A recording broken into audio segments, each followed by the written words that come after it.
പുകവലിയില്ല. ഒരു തരത്തിലുള്ള പുകവലി ഉൽപ്പന്നങ്ങളും ഉപയോഗിക്കാറില്ല. Tea, coffee കുടിക്കാറേയില്ല.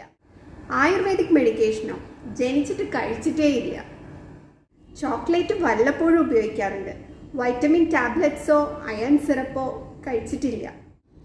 പിന്നെ എന്തുകൊണ്ടാണ് ഈ കാണുന്ന കറ അല്ലെങ്കിൽ സ്ട്രെയിൻ നമ്മുടെ പല്ലിൽ വരുന്നത്? ക്ലീൻ ചെയ്ത് 6 months പോലും ആയില്ല, അപ്പോഴേക്കും പൂർവാധികം ശക്തിയോടെ സ്റ്റെയിൻസ് തിരിച്ചു വന്നിരിക്കുന്നു. ഇതിനെന്താണ് ഒരു പ്രതിവിധി?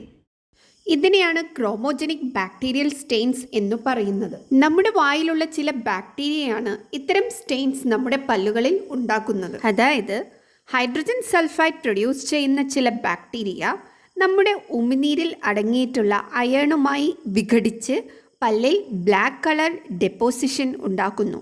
ഇത് ബ്ലാക്ക് സ്റ്റെയിനായി കാണപ്പെടുന്നു. ക്രോമോജനിക് ബാക്ടീരിയ റിമൂവ് ചെയ്യാനുള്ള ഏക മാർഗം നല്ല ഓറൽ ഹൈജീൻ മെയിൻറ്റെയിൻ ചെയ്യുക എന്നുള്ളത് തന്നെയാണ്. അതായത് 2 നേരം പ്രോപ്പറായി ബ്രഷ് ചെയ്യുക.